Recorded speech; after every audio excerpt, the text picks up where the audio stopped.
This year's ZDAY main event is taking place in a city that has been proclaimed the entertainment capital of the world, Los Angeles, California. The entertainment industry generates billions of dollars in revenue each year from the production and release of television, film, music, online programming, books, and video games for public consumption. Revenue in the industry increased by 15% from the year 2000 to 2008. The employment sector grew by 20%, and the overall entertainment industry grew at least 50% in a recent decade. There is no question that, just as we discovered in the 1930s, even in a recession or depression economy, people will happily spend a portion of their hard-earned limited income on entertainment. Millions of people worldwide are pouring money into an industry that allows them the freedom to escape from their everyday life. And that's even before you consider the antidepressant revenue generated by the pharmaceutical industry or the underground illegal market of self-medicating substances. There is a very human need represented in these statistics, the need and/or great desire to psychologically escape. I started off my college education training for a career in the entertainment industry as a writer, actor, director, and singer, but shortly after making my start into that world, I had an epiphany that caused me to shift course a bit. The epiphany I had came in the form of these questions. What if instead of creating the perfect escape, we created a better reality? Have we forgotten that we are what we are escaping from and that we have the ability to improve upon it? What if we consciously shaped our society to be healthier and more enjoyable? And as a result of these contemplations, here I am advocating a resource-based economic model.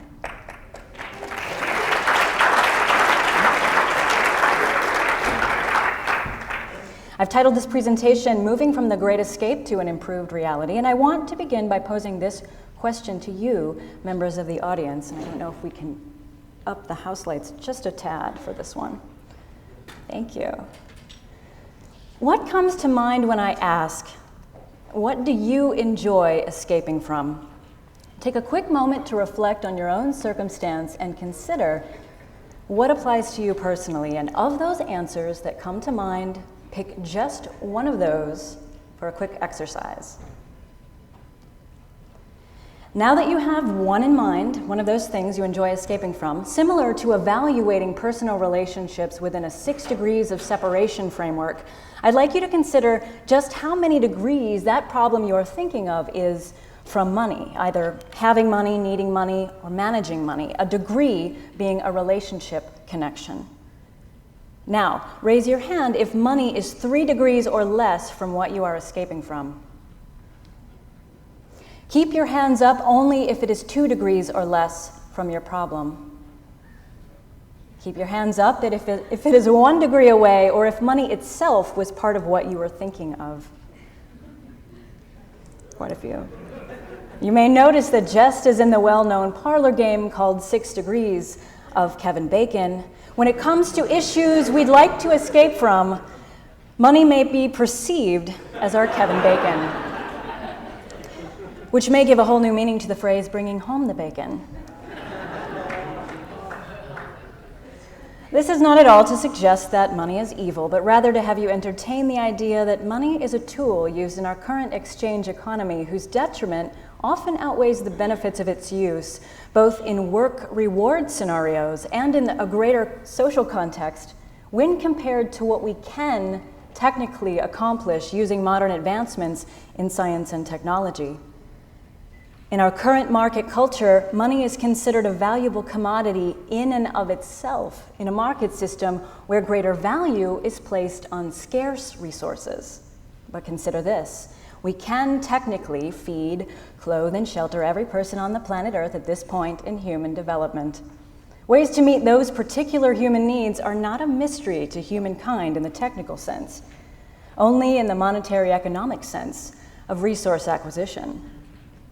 Now, you may have noticed that when I asked you about the money in relation to your problem, I didn't just ask if needing money was related to your problem. I also asked if having or managing money was related to your problem. And some of you may be wondering, when is having money a problem? Especially when money can be used to purchase goods and services that make our life easier. Some people have even affectionately referred to money as survival tickets, and rightfully so. So what can be problematic about having so many survival tickets? This would be a great problem to have, no? Let me start by recounting 2 quick stories. I used to work for a multi-million-dollar investment bankers several years ago, and in this environment, one day, a financially advantaged celebrity confided in me a secret. He was looking particularly depressed, and I asked him if he was feeling okay, and he responded by saying, "Some people think my life is so easy, and in some ways it is, but when it comes to relationships, my life is especially difficult. I never know if the person I'm in a relationship with is with me because they enjoy being with me for who I am, or because of what I can do for them." Fast forward to years later, I'm doing some freelance work for a successful business owner who has made his fortune in the financial services industry. He discovers I volunteer for the Zeitgeist movement, and he becomes vaguely familiar with the model we advocate. He says to me, "I've been thinking about this resource-based economy, and Jen, I have to be honest with you. I really like my stuff. I worked so hard for it, and I really like my stuff." And I said, "Well, you can keep your stuff. Nobody wants to take your stuff in a resource-based economy because they already have access to the best of what they need. But let me ask you this, even with all your stuff, how are your relationships since you made your fortune?" Insert a long pause. He says, "I think you got me there. Now that you mention it, I think I lost one of my best friends recently because I'm doing so much better financially than she is. And our last conversation was really awkward. She seems so frustrated that I'm afraid she'll never talk to me again. And maybe that goes to show what kind of a friend she is. But I don't think there'd be an issue if she was also doing well financially, or if I wasn't doing so much better than she is." With these examples, and as we move on, I want you to consider an underlying theme of social inequality and the ways this inequality is ultimately costly to all of us as individuals and society. I had a great-grandmother who was known to say, "If everyone swept their own porch, the whole town would be clean." This echoing the idea of Adam Smith's invisible hand of free market capitalism, suggesting that if everyone simply motivates themselves to care for their own needs as individuals, then society as a whole will be automatically taken care of as if by an invisible hand. It sounds easy enough, doesn't it? However, if my great-grandmother were alive today, I might ask her how the simplistic porch sweeping metaphor, the one that suggests an equal amount of sweeping per household, accounts for people born into homes with dirt porches, or people having to move to a home with a dirt porch after a corporate workforce reduction. What the invisible hand theory fails to acknowledge, or fails to even seek out, are the true root causes of social outcomes, such as poverty, crime, disease, drug addiction, and environmental instability. In a competitive market system, there is an inherent profit motive for creating and mass-producing goods as cheaply as possible. The benefit may seem to serve the cost-conscious consumer and the business owner alike in a happy win-win scenario. Where's the win when the product is nuclear energy and the cost-conscious measure was a cheaply made and maintained nuclear plant in Japan on the verge of a large-scale technical failure that threatens people's lives and the general stability of the planet's ecosystem? How expensive did cheap just get? And who ultimately benefits from that? No one. This is the world we are living in now. It's not ponies and apples and bread and mittens and lanterns anymore. And we need an updated system that is conscious of this interconnection by design. Money has been considered by the free market advocates to be a great equalizer, probably because it does allow for far more flexibility of exchange than barter, but mostly because of the erroneous notion that money serves mankind as a tool of equalizing democracy. It is perceived that we are voting with our dollars and thus directly forwarding the progress of the best goods and services for us as individuals and thus also all of humankind. But here's where that particular market system vision falls short of reality and moves into the realm of mythology. It presumes consumers start out with the same amount of votes or money. It presumes consumers are omniscient, knowledgeable enough to always properly evaluate what is best for them in the short and long term. It presumes business owners and advertisers with huge profit reward incentive to mislead consumers would never actually do this. It assumes the best possible quality is always a factor in a purchase decision instead of perhaps quality relative to limited choices that fit budget restrictions. It assumes that the people who have made the most money in society have rightfully earned it by public purchase consent related to their high-quality goods and services. And unfortunately, as consumers in today's monetary system, our actual freedom of choice is limited by our purchasing power. And there is no equalizing democracy with our money, and Adam Smith's invisible hand is in fact so invisible, we cannot observe any evidence to support its existence.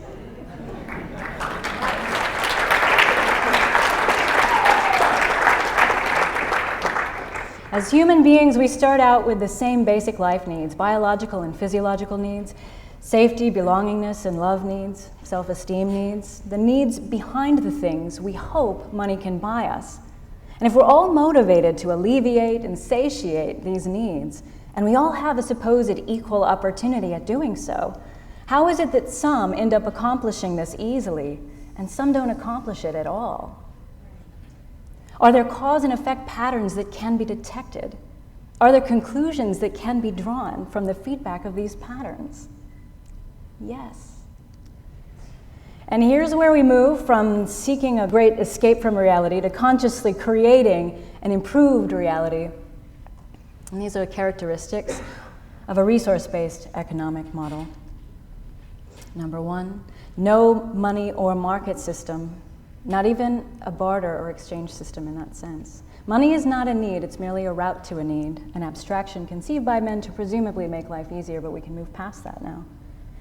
Automation of labor, machines doing the jobs that machines can do, freeing people to contribute to society in ways they enjoy contributing. This places automation innovation in a position favorable to humans, as opposed to the current one where technology replaces jobs. Technological unification of Earth via a systems theory approach. Strategic access in place of personal property. For example, you have access to the best of what you need when and where you need it, instead of everyone owning and storing individual goods. Self-contained, localized city and production systems.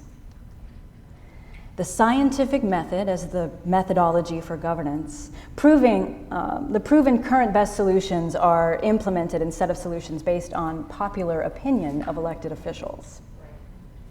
What I like most about this strategic access model is that the reward for exploitation is removed, offering no reward incentive to gain from exploiting another person.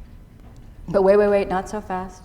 You may say, what about the human nature of competition? Wouldn't that thwart any effort for such a unified systems approach? While many argue today the specifics of the nature versus nurture debate, from blank slate behaviorism to genetic determinism, it has become clear, at a minimum, that our biology, our psychology, and our sociological conditions are inexorably linked to our environment we inhabit, both from the standpoint of biological evolution to short-term biases and values we absorb from our environment as part of our cultural evolution. Consider that indeed humans are competitive when it comes to obtaining desired resources that are scarce.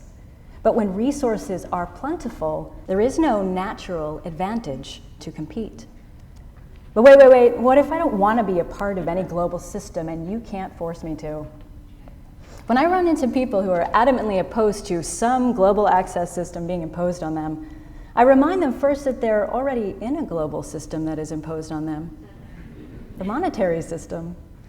And then I remind them that participation in a resource-based economy would be voluntary, and that the implementation of these ideas is not contingent upon having the approval of every single person on the planet to get a global system started.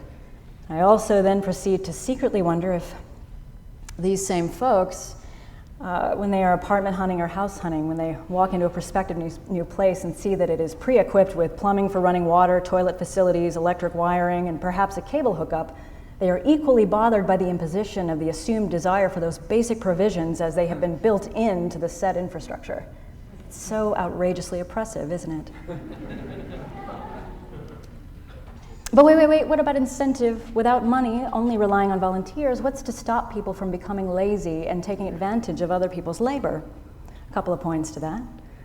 Studies show that repetitive, mundane jobs lend themselves more to traditional if-then rewards such as money, whereas money doesn't seem to motivate people in jobs that involve innovation and creativity. And you can read more about those studies in the book, The Upside of Irrationality by behavioral economist Dan Ariely, or the book Drive, The Surprising Truth About What Motivates Us by Daniel Pink.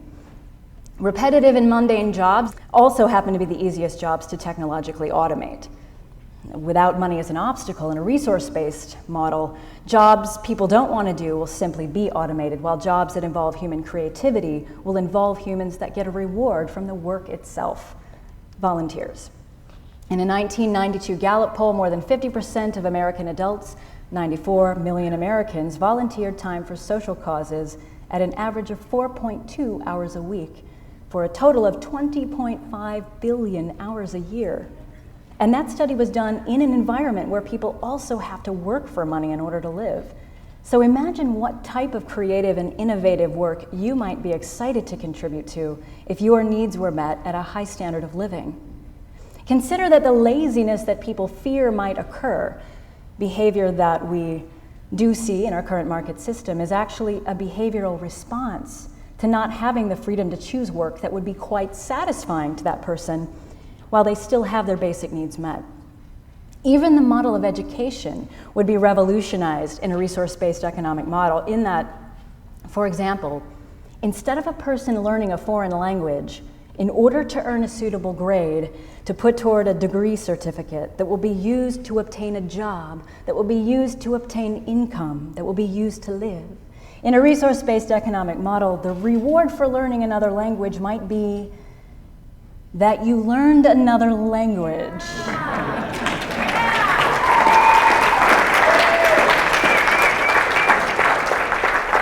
As a skill you desired to acquire, of course.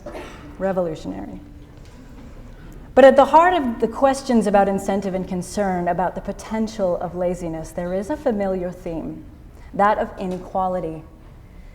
It wouldn't be fair if one group of people did the work while another group benefited from rewards of that group's labor, and it isn't fair. But it's how the existing market system operates, isn't it? Business owners own the fruit of their labor force who, after a long day's work, still only own their labor. Many people are laboring for something they aren't emotionally invested in, working merely for survival tickets, working to earn their living instead of being able to live their living. In the book, The Spirit Level, Why Greater Equality Makes Society Stronger, Kate Pickett and Richard Wilkinson lay out the results of 30 years of research comparing countries with both low and high income inequality. Essentially, the size of the gap between the richest and the poorest of those countries, to see how the size of that gap possibly correlated to other health and social variables such as life expectancy, murder rate, prison population, poverty rate, trust, obesity, social mobility, math skills, and literacy. And to sum up their findings, the smaller the gap, the better off the society appears to be in the social and health categories. And yeah, that's the USA in the far corner. Yeah. A resource-based economic model involves a design dedicated to eliminating such social stratification altogether through a strategic access model. The Zeitgeist movement's pursuit is very similar to traditional civil rights movements of the past, and this new extension is about the sharing of human knowledge and our technical ability to not only resolve problems, but to also facilitate a scientifically derived social system that actually optimizes our potential and well-being.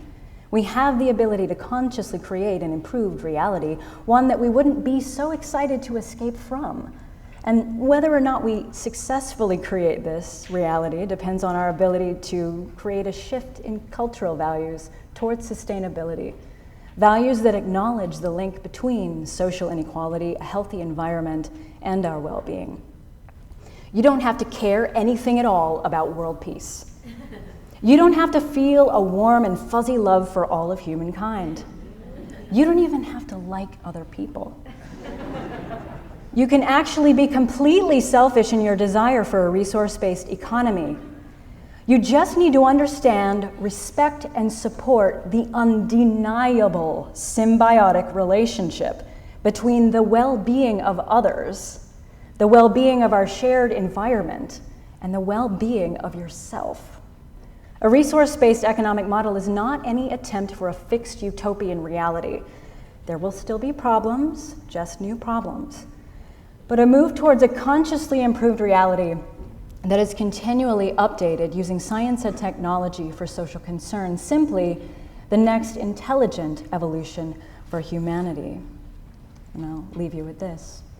You see, my friends, when you deal with this, you begin to ask the question, who owns the oil? You begin to ask the question, who owns the iron ore? You begin to ask the question, why is it that people have to pay water bills in a world that's 2/3 water? What I'm saying to you this morning, communism forgets that life is individual. Capitalism forgets that life is social. The kingdom of brotherhood is found neither in the thesis of communism nor the antithesis of capitalism, but in a higher synthesis.